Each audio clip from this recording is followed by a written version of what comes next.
Right, kind of expanding on the last lecture, we'll be breaking down community groups in a little bit more detail. Within a community group, there are lots of different potential participants, but when you're working in a community group, collaboration is the number one goal. Is to kind of get, because everybody in a community group is representing somebody in particular, some organization. They're not usually all from one organization. So community group is a whole bunch of people with different interests, different agendas coming together for a common goal. I mean, the goal is always common, but it's important to really understand how to lead them, because a lot of times the leadership professional is the leader of the group. And so it's important to understand how to get all these people with different interests and different agendas together in order to make the main goal come together. So important things to note when it comes to community groups is that people that are taking part they're volunteering. The group came together because of a need that everybody's interested in, and so they are volunteering to be there. So you can't ask them to do things they're not willing to do. They're volunteering. And because of the other two things, community groups begin at usually much more informally, and then evolve to be a little more formal or official over time.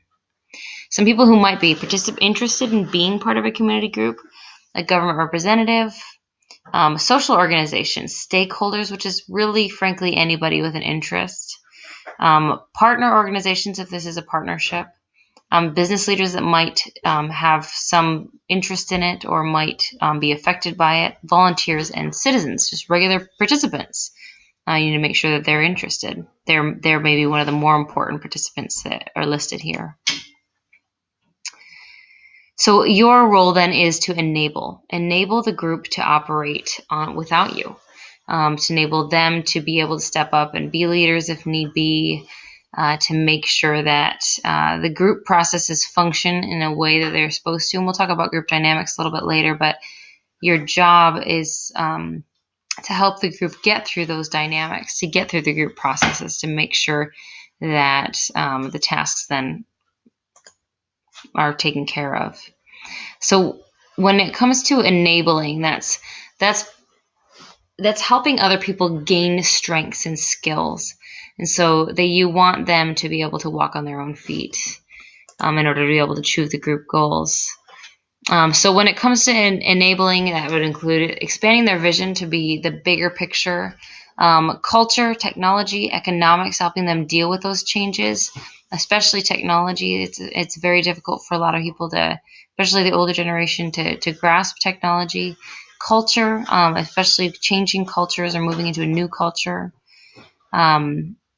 Awareness of existing networks, like what's available out there, how to access those networks is a whole nother ball of wax you have to figure out. And then also creating your own resource networks. Sometimes that's the best way to create resources, is to just make them yourselves. So you're really just all about transforming people, helping them learn and grow, increasing their perspective, their ideas, their interests, and their needs as well, to be able to take action and make what needs to happen.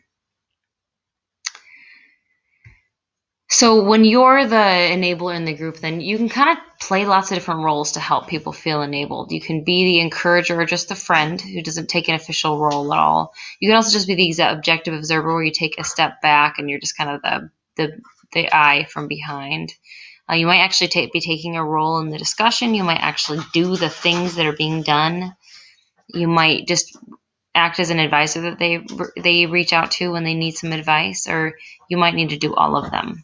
Most likely that the last one there, flexible adjuster, that's just referring to being all of them when need be. Most likely you'll have to play all those roles at one point or another.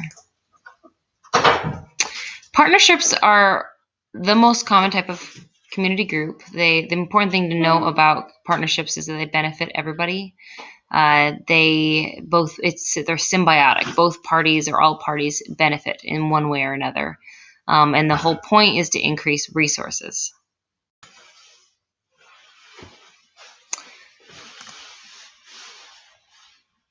Some of the best efforts to make Nashville a healthy, active, and green city stem from partnerships between organizations that share common goals.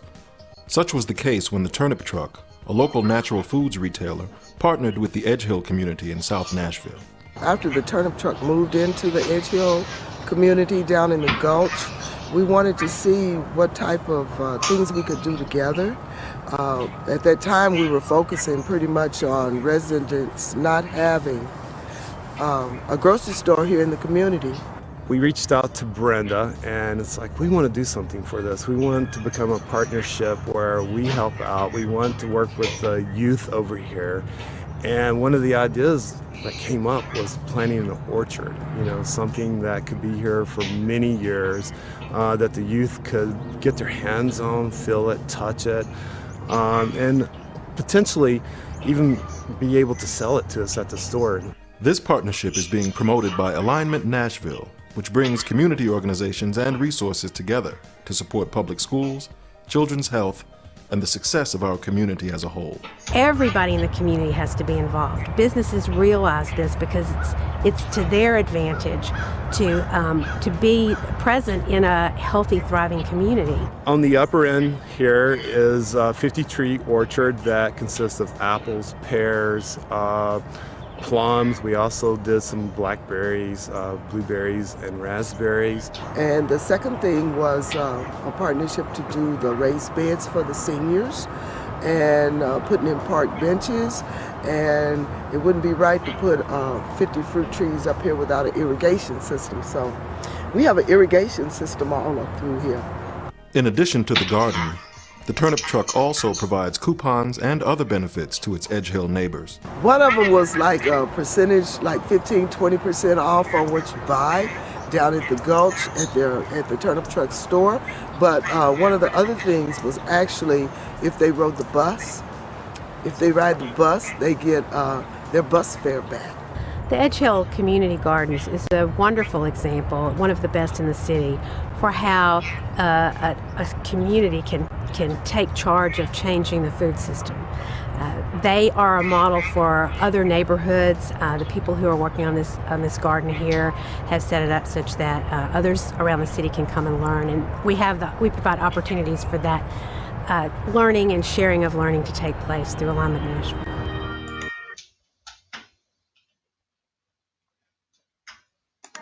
Like many cities, Nashville is creating more opportunities for people to safely walk and ride their bikes for leisure and transport. This effort has required a change in our culture and in the way we build our city. Programs like the Bike Workshop at the Oasis Center, where teens learn to custom build and repair bicycles, are making that change easier. We started this program in June 2009. Since then, I've collaborated with the Halcyon Bike Shop. A lot of their mechanics come and volunteer for the program, and we've been able to start workshops all around the city now. We went to the Oasis Center to find our bikes and found where to get our tires and to get our chains, and then he just told us to just tear down the bike. So we just, to every piece by piece, like this bike was absolutely nothing on it before I put everything back on it and clean it off and clean the chains, clean the tires, and so it's been a real big project for us. The 300 graduates of the program receive their own bicycles and an appreciation for green living and sustainability. Programs like this are helping to build a new generation of bike enthusiasts. Okay, so you saw there are a couple of examples of partnerships that were symbiotic. Both parties were interested and benefited from it and played a role in it. I love especially the bike one because it gives a really great obvious benefit. These youth now like riding a bike, and they know where they're going to go in order to get the supplies that they need and the help that they need and bikes in the future. And they now love biking, and they maybe wouldn't have before. And so it's beneficial for the bike shop, but also benefit for the community as well. Hence, it's a symbiotic relationship. Okay, really quickly, stakeholders are just really anyone who's affected or can affect a situation. When it comes to stakeholders, you really have to play a role. Or relationships. And two important stakeholders are citizens and volunteers.